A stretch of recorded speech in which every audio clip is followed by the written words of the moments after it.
আজকে সর্বপ্রথমেই আমি ইফতারির পরপর চলে গেলাম কিচেনে। হ্যালো এভরিওয়ান, আসসালামু আলাইকুম। আশা করি সবাই ভালো আছেন। আল্লাহর রহমতে আমিও ভালো আছি। ইদানিং নাফিসাপুরি বেশ কয়েক রকমের মাছ খাওয়া শিখে গেছে। এই জন্য ও ডেলি যে মাছটার কথা বলে সেই মাছটাই রান্না করার চেষ্টা করি। যেমন আজকে ও বললো যে তেলাপিয়া মাছ ভুনা করতে হবে, তাই কিচেনে চলে এসে সর্বপ্রথম মাছ ধুয়ে পরিষ্কার করে হলুদের গুঁড়া, লবণ এবং মরিচের গুঁড়া সুন্দর করে দিয়ে সামান্য পরিমাণে সয়াবিন তেল দিয়ে ভালো করে মাছটা মাখাই নিচ্ছি। আমি যখন মাছ মাখাই তখন ম্যাক্সিমাম সময় একটু হালকা করে তেল দিয়ে নিই, যাতে মাছটা কড়াইতে দিলে কখনোই কড়াইতে বা প্যানে লেগে না যায়, মাছটা খুব সুন্দর করে যাতে উঠে পড়ে। এখানে একদমই তেলটা গরম করেই দিয়ে দিলাম মাছ। এখানে মেহজাবিন বলতেছে যে তুমি ইদানিং কিন্তু নাফিসা বুড়ির সব রকমের পছন্দের তরকারি রান্না করতেছো, তুমি কিন্তু আমার পছন্দের কিছু রান্না করতেছো না। তা আমি বললাম কে বলছে? এই যে তুমি মাছ ভুনাতে ডাল খেতে খুব পছন্দ করো, এই জন্য আমি সুন্দর করে মসুরির ডাল পাশের চুলে বসাই দিছি। ও বলো যাক, একটা তো আমার পছন্দের হচ্ছে, এটাই অনেক। আমি বললাম হ্যাঁ, এটাই অনেক। ও আবার এখানে আমাকে ডায়লগ দিচ্ছিল যে আমাকে বাসায় থাকতে দেয়, খাইতে দেয়, পড়তে দেয়, এটাই তো বেশি, ঈদের শপিং আমাকে করতে দিলেই বাকি, না দিলেই বাকি। আমি বললাম কেন তুমি এই ধরনের কথা বললা? ওই যে তুমি তো নাফিসাপুরের ঈদের শপিং অলরেডি কমপ্লিট করে ফেলছো। ও সবসময় এরকম মজা করে করে কথা বলে, এবং আমি যখন রান্নাবাড়া করি ও আমার পিছনে দাঁড়ায় দাঁড়ায় আমার রান্নাবাড়াগুলো খুব সুন্দর করে ফলো করে। ওর পৃথিবীর যত জায়গায় যায় ও খাওয়া দাওয়া করুক, ওর বাসায় এসে আমার হাতের রান্না খেতেই হবে। কিছু কিছু থাকে না বাচ্চারা যে মায়ের হাতের রান্না খুব বেশি পছন্দ করে, মেহজাবিন কিছুটা ওই টাইপের। এক কথায় বলতে গেলে ঘরের হাতের রান্না না খেলে ওর নাকি পেটই ভরে না। আমি ম্যাক্সিমাম সময় ডালটার ভিতরে টমেটো এবং ধনের পাতা দিয়ে খুব সুন্দর করে ডালটা রান্না করার চেষ্টা করি, কারণ টমেটো দিয়ে ডাল রান্না করলে মেহজাবিন খুব পছন্দ করে। সো এখানে যেহেতু নাফিসা বুড়ির পছন্দে মাছ রান্না করলাম, তাই ওর পছন্দে ডাল রান্না করলাম।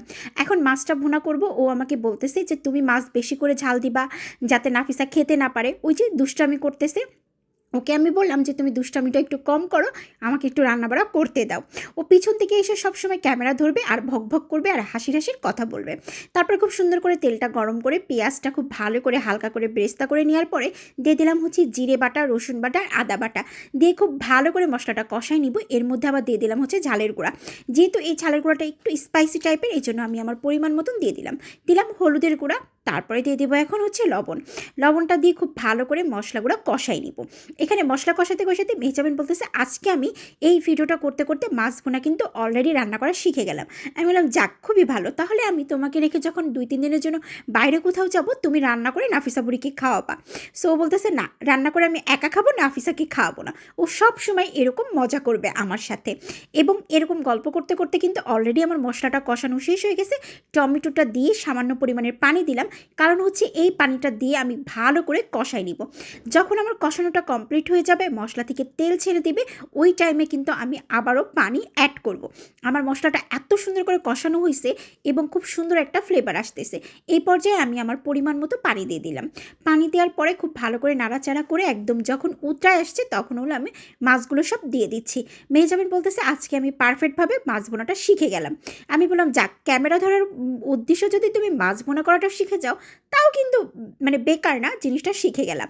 ফাইনালি আমার রান্না কমপ্লিট হয়ে গেছে এবং এই দিক থেকে ইশারের আজানও দিয়ে দিয়েছে নামাজ কালাম পড়তে বসে পড়বো। এই জন্য নামাজের আগেই আজকে রান্নাবাড়াটা কমপ্লিট করে ফেললাম, কারণ নামাজ পড়ে উঠতে উঠতে যখন দেরি হয়ে যাবে, অলরেডি নাফিসা রাতের ডিনার করতে চাইবে। সো রান্নাবাড়া কমপ্লিট হয়ে গেছে। কারা কারা ইফতারির পরপর রান্নাবাড়া করেন কমেন্ট করে জানাবেন। আল্লাহ হাফিজ।